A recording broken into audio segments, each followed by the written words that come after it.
Press note release చేసి ఇంతకుముందు మనం మాట్లాడుకున్నాము. అందులో ఈ ఓపీడీఆర్తో సంబంధం ఉన్న కొంతమంది మీద కేసులు పెట్టి అక్రమంగా అరెస్ట్ చేసిన తర్వాత వాళ్ళ ఇళ్ల మీద పడి వాళ్ళ యొక్క ఆస్తులు జప్తు చేసినామని ఒక 44 లక్షల రూపాయల 78,744 రూపాయలు సీజ్ చేసిరట. ఇంత పెద్ద మొగోళ్ళు ఏం దాయలు సీజ్ చేసిందంటే చూడండి, దేంతో నాకు తెలిసి దేశ చరిత్రలో ఇట్లాంటి సీజింగ్లు ఉండవు కావచ్చు. ఈ దేశ చరిత్రలోనే ఇంత పెద్ద సీజింగ్లు ఉండవు కావచ్చు. 44 లక్షల రూపాయల ఆస్తులు కనుగొన్నారట వీళ్ళు. అక్రమంగా వాళ్ళ దగ్గర నుంచి వసూలు చేసేట వీళ్ళు అవి ఇవి కొనుక్కున్నారట. ఏం కొనుక్కున్నారు? బాణాల లక్ష్మణాచారి అనేట ఆయన హీరో డీలక్స్ మోటార్ సైకిల్ కొన్నాడట. Hero deluxe motor cycle. Hero deluxe motor cycle ఎప్పుడు వచ్చిందో ఒకసారి ఆలోచించండి. దాని మోడల్ ఎంత? దాదాపు ఎప్పుడో 10 ఏళ్ళ కింద కొన్న బండి ఇది. దాన్ని సీజ్ చేసిరట. అదట వీళ్ళ దగ్గర నుంచి వసూలు చేసి కొనుక్కున్నాడట. అంటే ఇక వాళ్ళు పని చేయరు, వాళ్ళు ఉత్తగానే ఖాళీగా ఇంట్లో కూర్చుంటున్నారు, వాళ్ళకి భార్య పిల్లలు లేరు, వాళ్ళు తింటలేరు. ఇంకా వాళ్ళ పిల్లలు స్కూల్లోకి పోయి పుస్తకాలు ఏమైనా కొనుక్కుంటే ఈ పుస్తకాలు కూడా వీళ్ళ దగ్గర నుంచి వసూలు చేసి కొనుక్కున్నారు అంటారేమో. అవి కూడా ఎత్తుకొస్తారు కావచ్చేమో. ఎస్పీ రిలీజ్ చేసిండు. ఏం చదువుకున్నావయ్యా? ఐపీఎస్. నువ్వు ఐపీఎస్ చదువుకున్నావు కదా. నువ్వు పోలేబోయిన ముత్తయ్య దగ్గరనట టాటా మ్యాజిక్ వాహనం ఉందట, టాటా ఇంట్రా ట్రాలీ వాహనం ఉందట. ఇక పని చేసుకుంటేందుకు వాహనాలు కొనుక్కోవద్దా చెప్పండి? కొప్పెర వెంకన్న దగ్గరట స్ప్లెండర్ మోటార్ సైకిల్ పట్టుకుండట. అబ్బా, ఏం దొరికిందయ్యా నీకు? స్ప్లెండర్ మోటార్ సైకిల్ అట.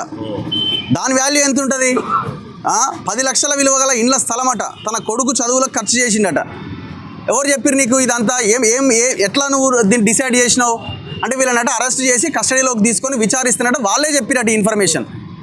పచ్చి అబద్ధాలు ఇవన్నీ, పచ్చి అబద్ధాలు. ఇప్పుడు వాళ్ళు బయటకు వస్తే వాస్తవాలు కూడా తెలుస్తాయి కదా. కొడుకు చదువుకు ఖర్చు పెట్టిన వీళ్ళ దగ్గర నుంచి వసూలు చేసిన మీకు చెప్పినాడా? ఎక్కడి దుర్మార్గులు మీరంతా.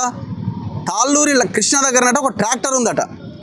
64 గజాల విస్తీర్ణంలో ఇంటిపైన మొదటి 2వ అంతస్తు నిర్మాణం చేసిండట.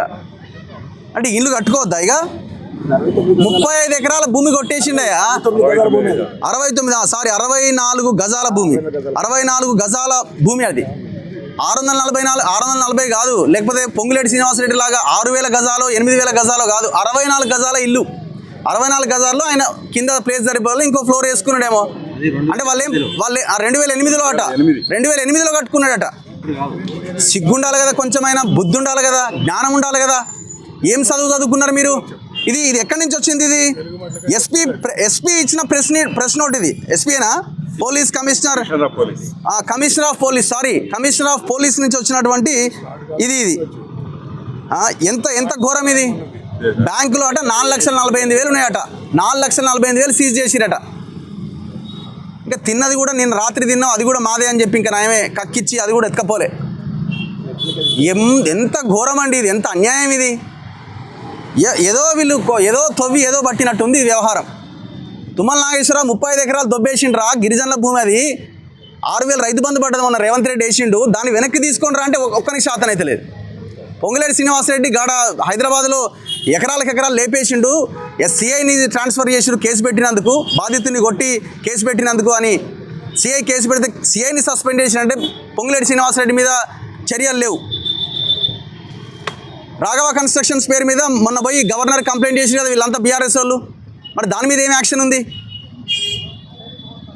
ఇంత ఘోరం. ఇప్పుడు దీని మీద వాళ్ళు ఓపీడీఆర్ వాళ్ళు సమాధానం చెప్తారు, ఎందుకంటే వాళ్ళదే సంఘం, వాళ్ళ సంఘానికి సంబంధించిన నాయకులే వీళ్ళు కాబట్టి వాళ్ళు ఆన్సర్ చేస్తారు.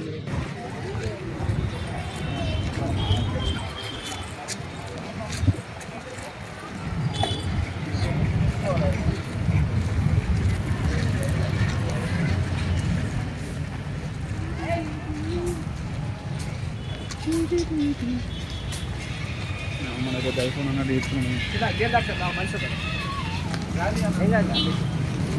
ఇక్కడ స్టార్ట్